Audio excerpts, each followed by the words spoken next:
তাহলে আল্লাহ রাব্বুল আলামিনের কাছে বেহেশত চাওয়া লাগবে। তা বেহেশত যখন চাবই, চাইলে কেউ ছোটটা চায়? চাইলে তো বড়টাই চাওয়া লাগে। তাহলে সবচেয়ে বড় বেহেশতের নাম হলো ফেরদাউস। হে আল্লাহ, আপনি আমাকে ফেরদাউস বেহেশত নসিব করে। আল্লাহুম্মা আমিন। আল্লাহ আপনি কবুল করে নেন। আর একটা দোয়া, রব্বুল আলামিন আপনি আমাকে জাহান্নাম থেকে মুক্তি দান করেন। কি থেকে? জাহান্নাম থেকে মুক্তি দান করে। আমার কলবের ভিতরে ভাব, আমি পীর, আমি মুফতি, আমি মুহাদ্দিস, আমি শাইখুল হাদিস, আমি অমুক জমিদার, আমি চেয়ারম্যান, আমি মেম্বার, আমি এমপি, আমি মিনিস্টার, আমি বড় বংশের, আমি অমুক টমুক সমুক। এইটা কলবের ভিতরে ভাব জমছে। কি জমছে? এখন এই ভাব কলব থেকে দূর করার জন্য লাভ হইলে লাল তরোয়া দিয়ে কাটতে থাকে। কিছু নাই, গায়রুল্লাহকে কলব থেকে ফালাইতে থাকো, ফালাইতে ফালাইতে এরপরে ধাক্কা দাও, জরব দাও, ইল্লাল্লাহ ইল্লাল্লাহ ইল্লাল্লাহ ইল্লাল্লাহ। আমার কলবের ভিতরে আল্লাহই আছে। কথা ঠিক না ভাই? ঠিক। এই এরকম গায়রুল্লাহকে ফালাইয়া কলব পরিষ্কার করিয়া এক আল্লাহর বান্দা বলে, हर तमन्ना दिल से रुखसत हो गई, हर तमन्ना दिल से रुखसत हो गई, अब तो आजा अब तो खिलवत आ गई। হে আমার মালিক, এখন আপনি আমার কলবের দিকে একটু তাকাইয়ে দেখেন। এখন আমার কলবের ভিতরে আর গায়রুল্লাহ কিচ্ছু নাই, সব ফালাই দিছি। এখন দয়া মায়া করে আপনি একটু আমার কলবের মধ্যে আসেন। কথা ঠিক না ভাই? ঠিক। এই জন্য আমার বাজানদেরকে বলবো, এই কালিমার জিকির বেশি বেশি করা লাগবে কি লাগবে না? জোরে কান লাগবে কি লাগবে না? বর্তমানে কিন্তু একদল বাইরে এসে আল্লাহর জিকির তো করেই না, বরং আল্লাহর জিকিরের বিরোধিতা করে। আছে না? আমরা জিকির করি সুবহানাল্লাহ, অর্থ কি আল্লাহ পবিত্র। আল্লাহ কি? এই ওই শ্রেণীর লোক নাম দেয় ইসলাম, ওরা কয় আল্লাহ পবিত্র। এটা বললে বললে আমাদের বারবার সার্টিফিকেট দেওয়া লাগবে। জোরকার নাউজুবিল্লাহ। উদাহরণ দিয়া বলে, যেরকম কেউ যদি বসে বসে বলে আব্বা আব্বা আব্বা আব্বা, বাপ কি কইবে? ছেলেটা পাগল হইছে। কি কইবে? ওরে তাড়াতাড়ি মেন্টাল হসপিটাল পাবনা নিয়ে যা। ঠিক আমরা এরকম বসে বসে বলি আল্লাহ আল্লাহ আল্লাহ আল্লাহ আল্লাহ আল্লাহ। আবার আমরা বলি সুবহানাল্লাহ সুবহানাল্লাহ সুবহানাল্লাহ সুবহানাল্লাহ। ওরা উদাহরণ দেয়, আল্লাহ বলে বলতেছে যে এটা পাগল হইছে, ওইটারে মেন্টাল হসপিটাল নিয়ে ভর্তি কর। জোরে বলেন নাউযুবিল্লাহ। এইটা যদি কেউ যাই না শুই না বুঝা কয়, কাফের। আসতে কয়। কারণ কি? বেশি জিকির করার জন্য কে বলছেন? আল্লাহ এবং আল্লাহর রাসূল। আল্লাহ এবং আল্লাহর রাসূল। কথা ঠিক না ভাই? ঠিক। তাহলে এই উদাহরণ যদি কেউ দেয়, আল্লাহ এবং আল্লাহর রাসূলকে টিটকারি করা হয় না? নাউযুবিল্লাহ। ঈমান আছে? তাইলে আমরা সুবহানাল্লাহ বলি কেন? আল্লাহু আকবার। মান্না গরদাদ পাকে আস্তাসবিহে শাহ, মান্না গরদাদ পাকে আস্তাসবিহে শাহ, लेके गरदत पाके अस्तसबीहे शाह। सुबहानाल्लाह शब्দের অর্থ আল্লাহ পবিত্র। আল্লাহ কি? আল্লাহ পবিত্র। এইটা বারবার পবিত্র নাম তুমি আর আমি জবান দিয়ে নেওয়ার কারণে, তুমি আর আমি মানুষ যে গুনার কারণে অপবিত্র হইছি, এই পবিত্র নামের গুণে আল্লাহর ফজল করবে, তুমি আর আমি পবিত্র হয়ে যাব। কথা ঠিক কিনা? এই যারা আল্লাহর জিকির বেশি করে, দেখেন নাই ওরা তো আসলেই পবিত্র হয়ে যাইতেছে। আসতে কয় তারা আল্লাহর রহমতে হারাম থেকে বাঁচতে পারতেছে না, ঘুষ থেকে বাঁচতে পারছে না, সুদ থেকে বাঁচতে পারতেছে না। হ্যাঁ, তাহলে দিনের দিন কি হইতেছে? হ্যাঁ, কি হইতেছে? পবিত্র হইতেছে। চলে বলে কথা ঠিক না? ঠিক। তাহলে আল্লাহর জিকির দরকার আছে না নাই? এই জন্য আমার বাজানদেরকে বলবো, তাহলে বেশি বেশি কালিমার জিকির করা লাগবে। কথা ঠিক কিনা? দ্বিতীয় নম্বর আমল তাওবা ইস্তেগফার বেশি করা লাগবে। কি তাওবা ইস্তেগফার? এই তাওবা ইস্তেগফারটা কি? অনেক সময় বই বই আমরা বলি আস্তাগফিরুল্লাহ আস্তাগফিরুল্লাহ আস্তাগফিরুল্লাহ, আর মনে মনে কয় আগে যা করতাম মালিক তাই করব, মাফ করিয়ে দাও। এক পদের আছে না, আগে ঘুষ খাইতে এখন ঘুষই ঠিক মতোই খাবো, তুমি আমার মাফ করো। আগে নামাজ পড়তাম না, এখন ওই নামাজ পড়বো না, তুমি আমার মাফ করো। এই তওবা দ্বারা কোনোদিন মাফ হইবে? এই তওবার জন্য কয়েকটা শর্ত আছে। তওবা শব্দের অর্থ রোজা, ফিরে আসা। তওবা শব্দের অর্থ নাদামা, লজ্জিত হওয়া। কথা ঠিক না ঠিক? এই আল্লাহর বান্দারা, আদম আলাইহিস সালাতু ওয়াস সালাম আল্লাহ বলছিলেন গন্ধম খাইও না, খাইছে। গন্ধম খাইও না, খাইছে। আচ্ছা, গন্ধম খাওয়ার পরে আদম আলাইহিস সালাতু ওয়াস সালাম লজ্জিত হয়েছিল না? আসতে কয় এই লজ্জিত হয়েছে, ফিরিয়ে আসছে না? ফিরিয়ে আসছে। শুধু তাই না, আল্লাহর কাছে মাপ চাইছে না? মাপও চাইছে। তাহলে মাপও চাওয়া লাগবে, লজ্জিত হওয়া লাগবে, ফিরিয়ে আসা লাগবে। এই শর্ত যেই তওবার ভিতরে পাওয়া যাবে সেই তওবা কবুল হবে, কোনো সন্দেহ নাই। কথা ঠিক কিনা? তাহলে তওবা করার সময় খেয়াল করা লাগবে, মালিক জীবনে যত গুনাহ করছি মাফ করো, আর করব না।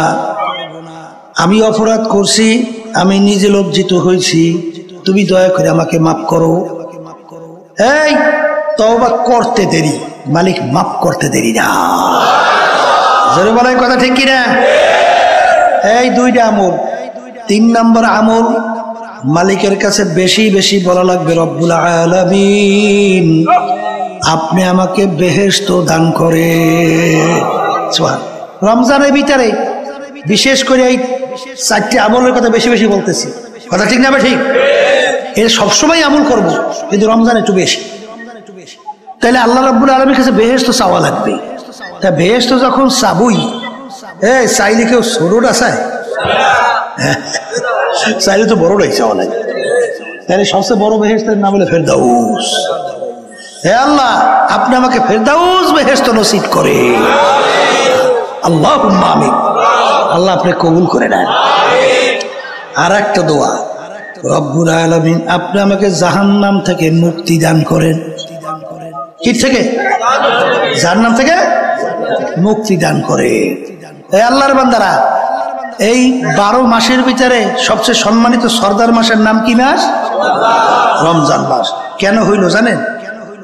এই রমজান মাসের ভিতরে আল্লাহ রাব্বুল আলামিন কুরআনুল কারীম নাযিল করছে। সবাই বলেন সুবহানাল্লাহ। আল্লাহ কি বলছেন? শাহরু রমাদানাল্লাযী উনজিলা ফীহিল কুরআন। এই রমজান মাসের ভিতরে আমি কুরআনুল কারীম নাযিল করলাম। তাহলে কুরআনুল কারীমের সম্মানে মাস কি হইল? জোরে কান, জোরে কান। সম্মানিত হইল, ঠিক কি না? এই যেই রাত্রিটা 1000 মাসের চেয়ে উত্তম, এই রাত্রিটা 1000 মাসের চেয়ে উত্তম হইল কেন? ওই রাত্রিতে আল্লাহ রাব্বুল আলামিন কুরআনুল কারীম নাযিল করছে। সবাই বলেন সুবহানাল্লাহ। আল্লাহ রাব্বুল আলামিন বলছেন, ইন্না আনজালনাহু ফি লাইলাতিল কদর ওয়া মা আদরাকা মা লাইলাতুল কদর লাইলাতুল কদরি খায়রুম মিন আলফি শাহর তানাজ্জালুল মালাইকাতু ওয়ার রূহ ফিহা বিইজনি রাব্বিহিম মিন কুল্লি আমর সালামুন হিয়া হাত্তা মাতলাইল ফাজর। তাইলে ওই রমজান মাসের ওই রাত্রিতে কুরআনুল কারীম কি হয়েছে না? তাহলে ভালো করে বোঝেন, এই কুরআনুল কারীমের সম্মানে মাস কি হইল? সম্মানিত। বলেন, এই কুরআনুল কারীম নাযিল হওয়ার কারণে রাত্রি কি হইল? সম্মানিত হইল। যেই নবীর উপরে কুরআনুল কারীম নাযিল হইল, সেই নবী সমস্ত 1 লক্ষ বা 2 লক্ষ 24,000 নবী রাসূলদের ভিতরে সম্মানিত।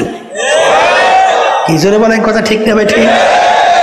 যেই উম্মতের উপরে কুরআনুল কারীম নাযিল হলো, সেই উম্মত সমস্ত নবীদের উম্মতদের ভিতরে সম্মানিত। কিসের কারণে? কুরআনুল কারীমের সম্মানের কারণে। কথা ঠিক কিনা? এখন আমার ভাইদেরকে বলবো, পর্দা আলে মা বোনদেরকে বলবো, কুরআনুল কারীমের সম্মানে মাস সম্মানিত, রাত্রি সম্মানিত, নবী সম্মানিত, উম্মত সম্মানিত। এখন যেই আল্লাহর বান্দা বান্দি কুরআনুল কারীম অনুযায়ী নিজের জীবনকে পরিচালনা করবে, সেই ব্যক্তিও সমস্ত মানুষের ভিতরে সম্মানিত। বলেন কথা ঠিক কিনা? বাস্তবতা আছে না নাই? আয়েশা সিদ্দিকা রাদিয়াল্লাহু তাআলা আনহা, তাকে একজনে প্রশ্ন করলেন যে আল্লাহ রসুলের চরিত্র ছিল কি, একটু বলে আল্লাহ রসুলের চরিত্র কি ছিল? তখন তিনি ধমকের সুরে বলে, তুমি কি কোরআনুল কারীম পড়ো নাই? কলে পড়ছি তো। কলে খুলুকুহুল কোরআন। পুরা 30 পারা কোরআনুল কারীমে হলো আল্লাহ রসুলের চরিত্র। তাহলে আমার নবী সমস্ত মানুষের ভিতরে, সমস্ত আউলিয়াদের মধ্যে, সমস্ত নবীদের ভিতরে সম্মানিত। কথা ঠিক কিনা? এখন আমার বাজানদেরকে বলবো, দুনিয়াতে সম্মানিত হইতে চান? আসতে কয়। আখেরাতে সম্মানিত হইতে চান? তাহলে দুনিয়া এবং আখেরাতে যদি সম্মানিত হইতে চান, তাহলে কোরআনুল কারীম অনুযায়ী নিজের জীবনকে পরিচালনা করেন, তাইলে আল্লাহ সম্মান দান করবে। বাস্তবতা আছে না নাই? এই সৌমনে আল্লাহর কত ফজল করি রহমতুল্লাহ নাই, কি আল্লাহ তাকে সম্মান দিছিল? আসতে কয় দিছিল। কেমন সম্মান জানেন? আল্লাহ বলছেন, আমার ওলিদের সম্মানে, এর বিরহে বেদনায় আসমান পর্যন্ত কান্দে। হাদিসের ভিতরে আসে, আল্লাহর কুতুব দুনিয়া থেকে বিদায় হওয়ার পরে আসমান কাঁদছিল। দেখছেন কেনা কেনা? দেখছেন? আল্লাহু আকবার। এই আকাশ একেবারে জগজগে পরিষ্কার। হঠাৎ আকাশটা একটু হালকা মেঘাচ্ছন্ন হইয়া পিরি পিরি পিরি পিরি একটু আকাশ আসমান কাইয়া, আবার মেঘ কাইটা যেই সূর্য, সেই সূর্য যেই পরিষ্কার, সেই পরিষ্কার। কি বুঝলেন কি? হ্যাঁ, আল্লাহর বান্দা দাদাজান রহমাতুল্লাহর কথা শুনছিলাম। বয়ান করতে করতে একসময় বলছিল যে মানুষ, তোমরা তো আমার কথা শোনো না, গরু কি যদি বলি গরু আমাদের কথা শুনবে। এই কথা বললে দূরে একটা গরু, দাদাজান বলে এরকম হাত উঠেই বলে গরুর দিকে আয়। ডাক দেওয়ার সঙ্গে সঙ্গে রশি সেইরা গরু এসে সামনে দাঁড়িয়ে গেছে। কি পশুরা সম্মান করে না? সাহাবায়ে কেরামদের জামাত জানেন না? এই এক এলাকায় যখন দিনের দাওয়াত দিতে গেল, এলাকার লোক এত খারাপ, দাওয়াত তো গ্রহণ করলোই না, বরঞ্চ সাহাবায়ে কেরামদের একটু বসার জায়গাও দেয় না। এখন রাত্রি হয়ে গেছে, কোথায় বসবে, কোথায় থাকবে? সাহাবায়ে কেরামদের আমি সিদ্ধান্ত নিল যে আজকে রাত্রে আমরা জঙ্গলের ভিতরে রাত্রি যাপন করব। এর মধ্যে জঙ্গলের ভিতরে তো বাঘ, সিংহ, হিংস্র প্রাণীর কোনো অভাব নাই। যখন সাহাবায়ে কেরামদের জামাত যখন দলে বলে জঙ্গলের ভিতরে ঢোকে, তখন কাফেররা হাসাহাসি করে। শুনছি মুসলমানের দলে বলে পাগল। এখন বাস্তবেই তো দেখি পাগল। ওরা জঙ্গলের ভিতরে ঢুকতেছে, জঙ্গলের ভিতরে হিংস্র প্রাণীর কোনো অভাব নাই। এই সব তো খাইয়া শেষ করে ফেলবে, আগামী দিনে একজনকেও তো পাওয়া যাবে না। সাহাবায়ে কেরামদের জামাত ঢুকছে, জঙ্গলে ঢুইকা আমির জংলা পশু পাখিকে লক্ষ্য করিয়া বক্তব্য দেয়। কি দেয়? হে জঙ্গলের পশু পাখিরা, আমরা একদল আল্লাহর রসুলের সাহাবারা আসছি, আজকে আমরা রাত্রে এখানে জঙ্গলে যাপন করতে চাই, আজকে রাত্রে আমরা এখানে থাকতে চাই, তোমরা এখান থেকে সইরা যাও। এ কবরের যাত্রীরা, আল্লাহর বান্দারা, পর্দার আলে মা বোনেরা, আমির বক্তব্য দিতে কথার কথা দেরি, বাঘ তার বাচ্চাকে মুখের ভিতরে কামড় দিয়া দৌড়, সিংহ তার বাচ্চাকে নিয়ে দৌড়ায়, গর্তের ভিতর থেকে সাপ উঠা দৌড়ের পর দৌড়, এমনকি গর্তের পিপিলিকা পর্যন্ত ওইটা পুরা জায়গায় একেবারে পরিষ্কার। কি এই পশু পাখি সম্মান করে কি করে না? জোরে কান করে। এই জন্য আমার ভাইদেরকে বলবো, পর্দা আলে মা বোনদেরকে বলবো, যদি দুনিয়াতে আখিরাতে শান্তি চাও, সম্মান চাও, বাজান কোরআনুল কারীম অনুযায়ী নিজের জীবনকে গঠন করো। যদি গঠন করতে পারো, দেখবা দুনিয়াতেও সম্মানিত, আখিরাতেও আমার মালিক সম্মানিত করে উঠাইবে। জোরে বলে কথা ঠিক না বে ঠিক? এই আল্লাহর বান্দারা, পর্দা আলে মা বোনেরা, যেই ঘরটা কোরআনুল কারীম অনুযায়ী ঘর পরিচালিত হবে, ওই ঘরটাও কিন্তু সমাজের ভিতরে, সব ঘরের ভিতরে সম্মানিত ঘর হিসেবে পরিচয় লাভ করবে। যেই সমাজটা কোরআনুল কারীম অনুযায়ী চলবে, ওই সমাজটাও সমস্ত সমাজের ভিতরে সম্মানিত এবং এই সমাজ হিসেবে পরিচয় লাভ করবে। যদি বলেন কথা ঠিক কিনা? যেই রাষ্ট্র কোরআনুল কারীম অনুযায়ী চলবে, ওই রাষ্ট্র কিন্তু সমস্ত দেশের ভিতরে সম্মানিত রাষ্ট্র হিসেবে পরিচয় লাভ করবে। কথা ঠিক না বা ঠিক? এই জন্য আমার বাজানদেরকে বলবো, পর্দা আলে মা বোনদেরকে বলবো, বাজান ওয়াজ তো শুনলাম, আমল করা হইলো সবচেয়ে বড় কথা। ঠিক কিনা? এই আল্লাহর বান্দারা, পর্দা আলে মা বোনেরা, আমি আপনাদের সামনে আয়াত শরীফ তেলাওয়াত প্রথম করছিলাম। আল্লাহ রাব্বুল আলামিন বলেন, প্রত্যেকটা জানদার যাদের রূহ আছে, একদিন না একদিন তার মৌতের শরাব পান করা লাগবে। ওয়ালাউ কুনতুম ফি বুরুজিন মুশাইয়াদা, কেউ যদি মৃত্যুর হাত থেকে, আজরাইলের হাত থেকে কেউ যদি পাথরের পাহাড় কাইটাও লুকাও, সময় মতো আজরাইল কিন্তু হাজির। বাজান মরণ তো লাগবি। একজন আর একজনকে জিজ্ঞাসা করেছিল, হুজুর মৌতের কোন নির্ধারিত সময় আছে? তখন হুজুর বলছিলেন, হ্যাঁ মৌতের নির্ধারিত সময় আছে। বলে হুজুর কিভাবে? বলে তুমি যেদিন জন্মগ্রহণ করছো সেদিন নির্ধারণ হয়ে গেল তুমি একদিন মরবা, মরণ যেহেতু লাগবে। এখন আমার বাজানদেরকে বলবো, পর্দা আলে মা বোনদেরকে বলবো, এখন দুনিয়ার দিকে তাকাইয়া দেখো।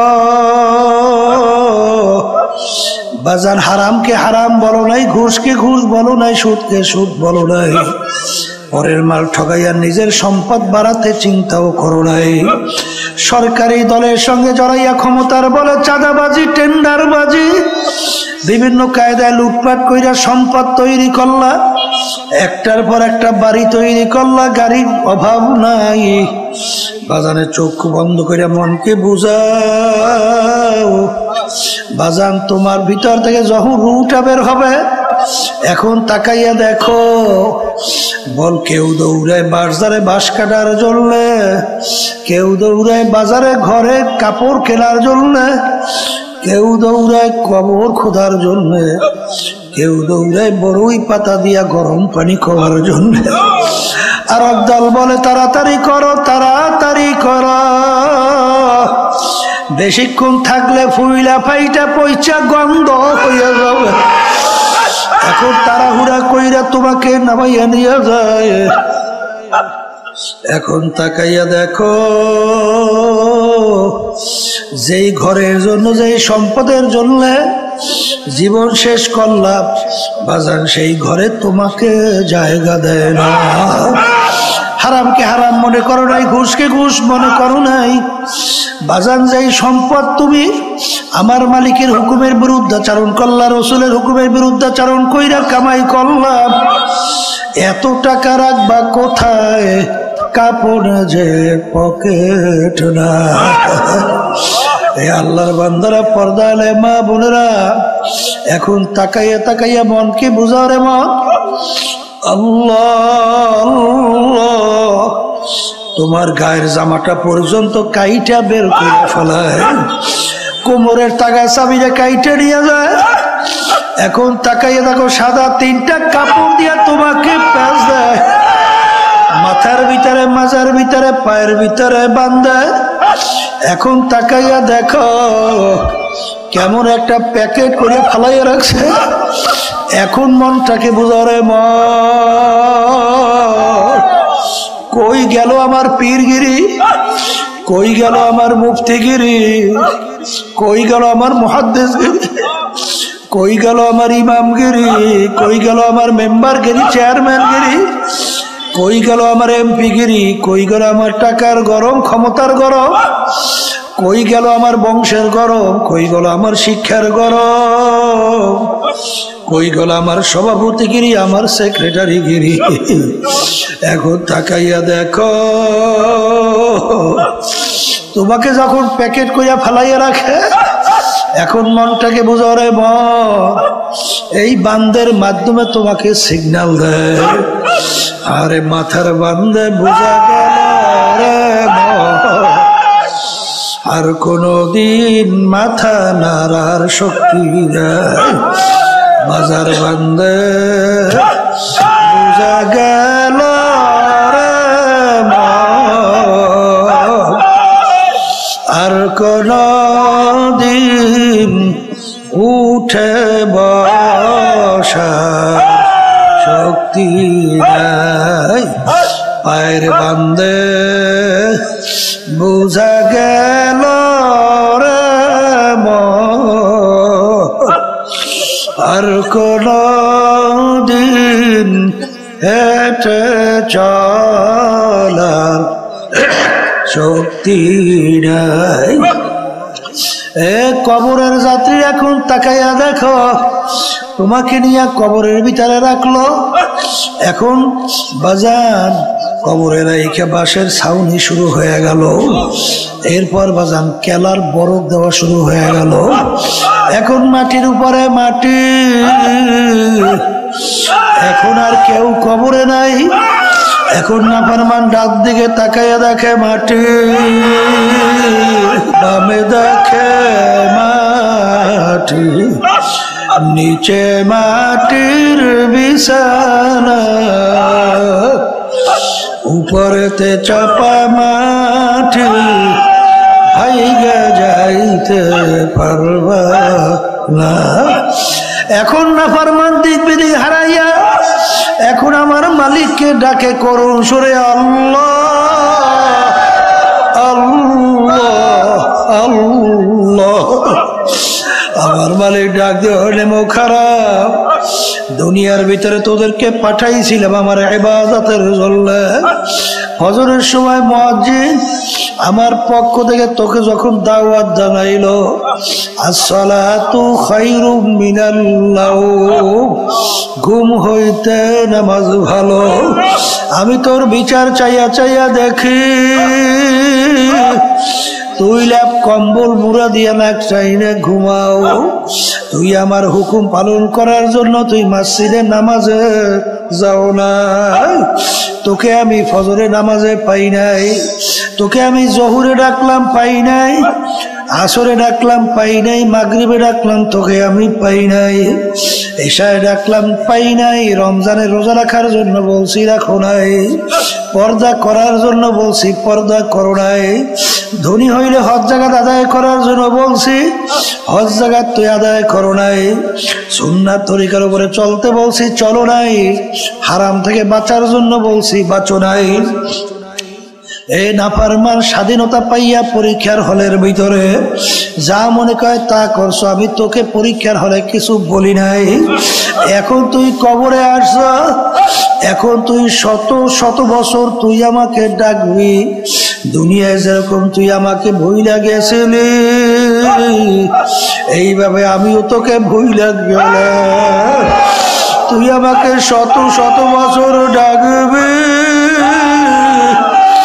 একবারও আর তোর ডাকে আমি সাড়া দিব না। আমার মালিক ডাক দিয়ে বলো, কবরের মাটি, নাফরমান আমার সমস্ত নেয়ামত ভোগ করে আমার হুকুম মানে নাই। আমার দেওয়া নেয়ামত চক্ষু দিয়া দেখছে, কত অন্ধ মানুষ তোমার আমার সামনে হাত পাতে, হাত পাইতে কান্দর সুরাতে বলে, হুজুর আমাকে একটা পয়সা দেন, চাউল কিনবো, ভাত পাক কইরা খাবো। বাজার যার চক্ষু নাই তার দুনিয়াটাই বৃথা। তোমাকে আমাকে আমার মালিক নেয়ামত চক্ষু দান করলো, আমার মালিকের নেয়ামত চক্ষু দিয়া তুমি আর আমি দেখলাম। কত বোবা মানুষ কথা বলতে পারে না। বাজান আল্লাহু আকবার, আল্লাহু আকবার। কত বোবা মানুষ তোমার আমার সামনে আউ আউ করিয়া চিল্লায়। বাজান কালকেও এক বোবা স্টেজের ভিতরে বাম পাশে বসা আউ আউ করিয়া চিল্লায়। বাজার আমার মালিক তোমাকে আমাকে কথা বলার শক্তি দান করলো। তুমি আর আমি কথা বলি, আর ওর বুকের ভিতরে কত ব্যথা, ওর মনের ভাব প্রকাশ করতে পারে না। তোমাকে আমাকে আমার মালিক নেয়ামত কথা বলার শক্তি দান করলেন। বাজান কত মানুষ, কত বড় লোক অনেক সময় আমাদের কাছে সন্তানদেরকে নিয়ে আসে। বাজান ছেলের চেহারা দেখতে ফুটফুটে, ওদিকে বাপের চোখ দিয়া বাইয়া বাইয়া টপ টপ কইরা পানি পড়ে, আর কান্দে আর বলে হুজুর আমার বাচ্চাটার জন্য একটু দোয়া করে। হুজুর মালিক ওকে প্রতিবন্ধী বানাইছে। হুজুর ভালো বন্ধ কিছু বোঝে না। আমার মাওলা তোমাকে আমাকে এত সুন্দর ব্রেন দান করলো, এই ব্রেন দিয়ে তুমি আমি পড়াশোনা করলাম, আজকে বড় বড় সাহেব হইলাম। এই ব্রেন দিয়ে আজকে ব্যবসা বাণিজ্য করে অনেক সম্পদের মালিক হইলাম। এই ব্রেন নেয়ামত কে দান করলো? আরে আমার মালিক তোমাকে আমাকে ইচ্ছা করলে তোমাকে আমাকে তো প্রতিবন্ধী বানাইতে পারতো। বাজান তখন এই বাচ্চার দিকে তাকাইলে চোখে পানি রাখা যায় না। আমার মালিক তুমি তো ইচ্ছা করলে আমাকে প্রতিবন্ধী বানাইতে পারতা, এই নেয়ামত দান করলো আমার মালিক তোমাকে আমাকে। কবরের যাত্রীরা আমার মাওলার কত বড় মায়া, কত বড় দয়া। কবি এক কথায় বোঝাতে চাইয়া বলছিলেন, আদমিয়া দাদাইবা সব মুসলমান করদাই, আয় খোদা করবা সওয়াব ইহসাব আর ইহসা করদাই। বাজার আমার মালিকের তোমার আমার উপরে কত মায়া, কত দয়া। বাজান আমি তুমি মালিকের কাছে কেউ দরখাস্ত করি নাই, হে আমার মাওলা দয়া মায়া করে তুমি আমার রুহুকে মুসলমানের ঘরে দান করো। এরকম দরখাস্ত আমি মালিকের কাছে তুমি আর আমি কেউ করি নাই। আমার মালিক ইচ্ছা করলে তোমার আমার রুহুকে একটা হিন্দুর ঘরে ঢুকাইতে পারতো কি পারতো না, একটা খ্রিস্টানের ঘরের ভিতরে পারতো কি পারতো না, অন্য বিজাতিদের ঘরে যেতে পারতো কি পারতো না। তখন তুমি আর আমি একজন হিন্দুর বাচ্চা হইয়া দুনিয়া জন্ম হইয়া যাইতাম। আমার মালিক দয়া মায়া কইরা তোমার আমার রুহকে মুসলমানের ঘরে দান করলো। আজকে তুমি আর আমি পরিচয় দিই, আমি আব্দুল করিম, আমি রেজাউল করিম। আরে আজকে মুসলমানের ঘরে জন্মগ্রহণ কইরা কিয়ামতের ময়দানে খোদা না খাস্তা যদি জাহান্নামের শিকাল হাতে পায় লাগে,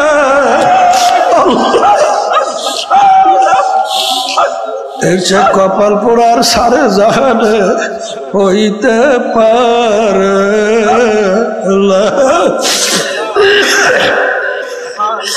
আমার মাওলা ডাক দিয়ে বলে, নেমো খারাপ।